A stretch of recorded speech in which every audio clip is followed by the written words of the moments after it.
Cricket ভদ্রলোকেদের খেলা, কিন্তু এই শান্ত সুন্দর আর আবেগে ভরা খেলাটার পেছনে লুকিয়ে আছে এক ভয়ঙ্কর এবং অন্ধকার দুনিয়া।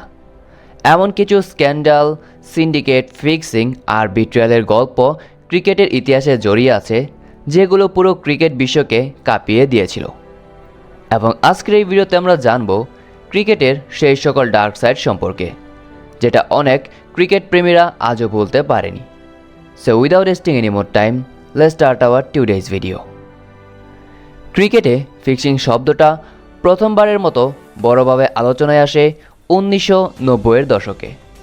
তখন কোটি কোটি ফ্যান্সরা বিশ্বাস করত ক্রিকেট শুধুই প্যাশন আর ট্যালেন্টের খেলা। কিন্তু ধীরে ধীরে বের হতে থাকে ভয়ঙ্কর সব সত্য। বুকিস আর ইলিগাল ব্যাটিং সিন্ডিকেটগুলো ম্যাচের রেজাল্ট কন্ট্রোল করার চেষ্টা করত। শুধু ম্যাচ জেতা হারাই নয়, কখন ওয়াইড হবে, কখন নো বল হবে, এমন ছোট ছোট ঘটনাও বিক্রি হয়ে যেত টাকার বিনিময়ে।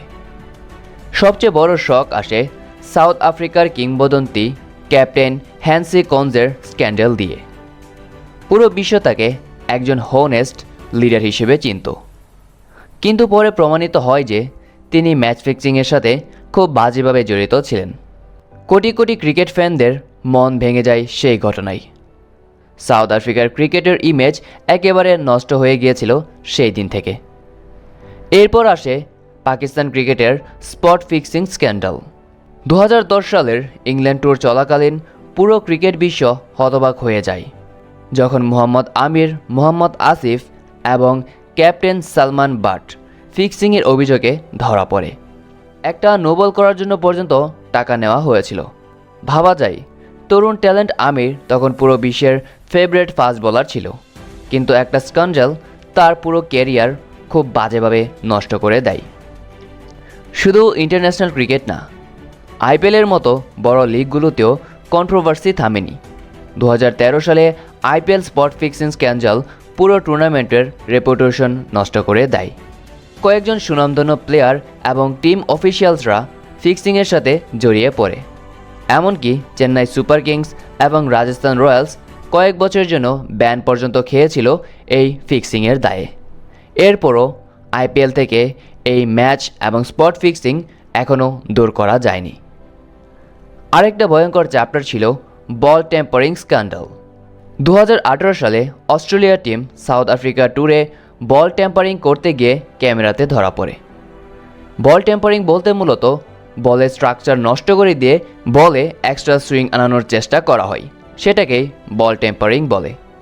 পুরো ঘটনায় স্টিভ স্মিথ, ডেভিড ওয়ার্নার আর ক্যামেরন ব্যানকফকে ব্যান করা হয় এবং এই ঘটনাকেই অস্ট্রেলিয়ান ক্রিকেট হিস্টোরির সবচেয়ে এম্বারেসিং মোমেন্ট হিসেবে ধরা হয়। কিন্তু শুধু ফিক্সিং আর স্ক্যান্ডালই নয়, ক্রিকেটের ডার্ক সাইডের মধ্যে আছে প্লেয়ারদের মেন্টাল প্রেশার, ডিপ্রেশন আর লোনলিনেস। ফ্যান্সদের এক্সপেকটেশন, সোশ্যাল মিডিয়া হেট আর কনস্ট্যান্ট প্রেশার অনেক প্লেয়ারকে মেন্টালি ডিস্ট্রয় করে দেয়। কিছু প্লেয়ার ওপেনলি অ্যাডমিট করেছে তারা ডিপ্রেশনের মধ্য দিয়ে গিয়েছে। ফ্যান্সদের বাজে রিয়াকশনের কারণে তারা ঠিকমতো নিজেদের ম্যাচগুলোতে ফোকাস করতে পারেনি এবং যেই কারণে তারা ম্যাচের পর ম্যাচ খারাপ খেলে গিয়েছে। সবচেয়ে ইমোশনাল ট্র্যাজেডিগুলোর একটি ছিল ফিলিপ হাগিসের মৃত্যু। একটা বাউন্সার সরাসরি তার মাথায় আঘাত করেছিল। পুরো ক্রিকেট বিশ্ব সেদিন স্তব্ধ হয়ে গিয়েছিল। সেই ঘটনার পর ক্রিকেট সেফটি নিয়ে নতুন করে ভাবা শুরু হয় এবং এই ফিলিপ হাগিসের ট্র্যাজেডি নিয়ে আমার চ্যানেলে একটা ডিটেল ভিডিও দেওয়া আছে। আপনারা চাইলে সেখান থেকে এই পুরো ঘটনাটি বিস্তারিত জেনে নিতে পারবেন। আচ্ছা, যাই হোক, এত স্ক্যান্ডাল, কন্ট্রোভার্সি আর ড্রাগ টুথের পরেও ক্রিকেট এখনও কোটি কোটি মানুষের ইমোশন। কারণ এই খেলাটা শুধু ব্যাট আর বলের না, এটা প্যাশন, হার্টব্রেক, রিভেঞ্জ আর আনফরগেটেবল মোমেন্টের একটি মিশ্রণ। তাই প্লেয়ার এবং টিমগুলো যত ভুলই করুক না কেন, ক্রিকেট ভক্তরা কখনোই ক্রিকেট খেলা দেখা ছেড়ে দিবে না, কারণ ক্রিকেট তাদের ইমোশন। তো বন্ধুরা, আপনাদের মতে ক্রিকেট ইতিহাসের সবচেয়ে শকিং স্ক্যান্ডাল কোনটা ছিল? কমেন্ট বক্সে কমেন্ট করে জানাতে ভুলবেন না। আর এরকমই আরও ইন্টারেস্টিং স্পোর্টস স্টোরি দেখতে চাইলে অবশ্যই চ্যানেলটি সাবস্ক্রাইব করে পাশে থাকা বেল বাটনটি প্রেস করে দিবেন। দেখা হচ্ছে এর পরের ভিডিওতে।